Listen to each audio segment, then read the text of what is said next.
Conspiracy, Night Raid, Park Royal Industrial District, London, UK, Tuesday, the 20th of December 1988, 23:34 hours local time, sitting in his car a block from the target.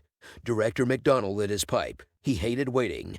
But securing buildings was the job for younger fellows. He'd only accepted the promotion to head of the Foundation's Counterintelligence Directorate the year before so he could have more time to spend with his granddaughters. In 40 years working for the Foundation, he'd missed too many of his own children's birthdays. With Christmas just days away, he was looking forward to seeing the entire family in his large house in Edinburgh. Of course, that would require his not being called away on work. Here he was on the week before Christmas in a cold, abandoned street following up on an untraceable and anomalous tip made to his direct line about some documents which might interest Foundation counterintelligence. The radio on the dash crackled. Right, this is Xi-13 lead to all units. Stand by to breach target in 3, 2, 1, go, go, go. A muffled thump rang through the darkness as the mobile task force blew their way into the target, an old warehouse in the run-down outskirts of London's industrial district. For a long 2 minutes, the night was still and quiet. Then the radio crackled again. "Target is clear. Director, you're going to want to see this." "On my way," replied McDonald. He left his car and strode up the street to the warehouse. A young chap dressed head to toe in the black tactical clothing adopted by police and special forces worldwide greeted him. "This way, Director," he said, gesturing inside. "American?" the director asked, noting the young man's accent. "Yes, sir, Agent Lombardi," the American said, walking McDonald through the long and mostly empty warehouse. A few crates were stacked along the walls, but they didn't so much take up space as make it seem all the much more cavernous. "New to the Foundation, I take it?" McDonald inquired.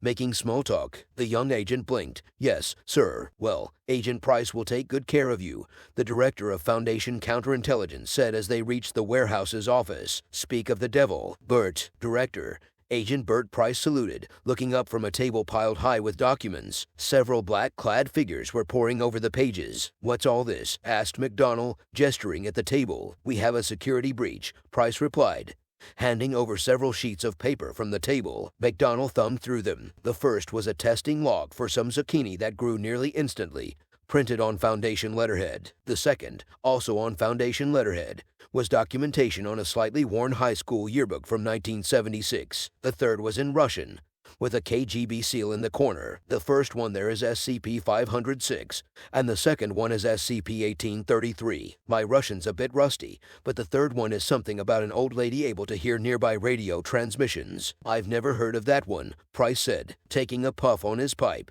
McDonald shook his head. "Neither have I, old chap. Neither have I." He furrowed his brow and picked up another paper. It was part of a budget for the Global Occult Coalition's previous fiscal year. "Is there any sort of method to this madness?" Price laughed. "Not that I can tell, and this will keep the chaps at Site 11 busy for a week or two. What I do know is that someone has top-level access to the Foundation, GOC, Marshall, Carter, and Dark, Prometheus Labs, and the factory. According to this, sirs," one agent said, "found something here on Wondertainment's distribution network." Another added, "List of IRG operations in Latin America." A third noted, holding up a sheet. McDonald nodded. "I get the idea. Persons unknown managed to obtain a sizable quantity of classified information from some of the most secretive organizations on the planet. Definitely bad news, but hardly a crisis, I should say.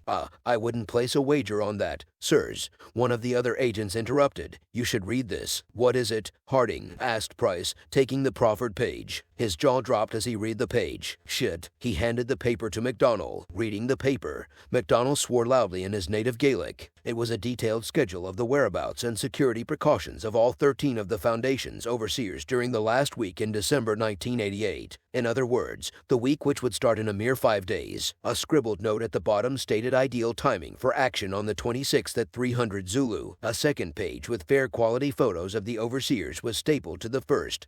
05-5, 05-6, 05-7, and 05-8 were all circled in red ink. McDonald was intelligent enough to realize that he didn't know exactly what was planned, but he certainly had some guesses. He turned to Price. "All right, Price, bag it all and bring it in. As of this moment, Everything related to this is level 5. Need to know access only. I want copies of these documents stored at our site in Manchester. Have the originals delivered to my office. The wheels in McDonald's head were already turning. He'd use his contacts in Whitehall to arrange for a diplomatic courier bag to carry the documents on a transatlantic flight. The papers would go to the analysts at Site 11 so they could stir the tea leaves, while he could give his report personally to the O5 Council at Overwatch HQ. And, with any luck, he'd be back home for Christmas. Explosions. Scottish airspace. Wednesday, the 21st of December 1988, 1858 hours local time. At just before 7 o'clock the following evening, Director McDonnell was sitting in Clipper class on the Pan Am flight with a diplomatic pouch in the next seat, handcuffed to his wrist. The cabin had a number of Foundation personnel. 05-5 was sitting the next seat forward next to his bodyguard, while McDonnell's deputy was seated behind him. He also recognized a couple of American intelligence officials and 2 fellows who looked to be their bodyguards. McDonnell cracked the first of his stack of novels. It would be a long flight to JFK, and the pouch meant he couldn't sleep through it. At exactly 19 hours, 2 minutes and 46 seconds 9, an explosion punched a large hole in the left side of the fuselage. McDonnell and his diplomatic pouch were instantly incinerated. Shock waves from the blast ricocheted through the aircraft, meeting pulses still coming from the explosion itself. Due to a quirk of fluid dynamics, these shock waves, technically called Mach stem shock waves, traveled 25% faster than the waves from the explosion itself, and with twice the power thereof. As these shock waves pulsed through plane, a section of the 747's roof a few feet above the explosion source was peeled away as if by a giant hand. The force of the explosion smashed through the bulkhead wall separating the forward cargo hold and the cockpit, shaking the flight control cables. This shaking caused the front section of the fuselage to roll, pitch, and yaw. The entire front section of the aircraft, with the flight deck and first-class cabin, separated from the rest of the plane and flew upwards into starboard. There, it collided and sheared away the number 3 engine. No longer under any control, the aircraft went into a steep dive. The plane continued to disintegrate as it plummeted 9,400 meters through the night, crashing into the Scottish town of Lockerbie 2 minutes later. Unnoticed and flying without a transponder, an unmarked Cessna flew past the wreckage. Though maintaining radio silence, the Cessna's pilot would report his observations as soon as he landed. Office of Solicitors, Carnegie and Potter, Manchester, UK, Wednesday, the 21st of December 1988, 1904 hours local time. Over 200 kilometers away in Manchester, the 4-story office building of solicitors, Carnegie and Potter, was empty, save 3 night shift security staff and 2 caretakers. Though Carnegie and Potter were indeed 2 well-respected solicitors,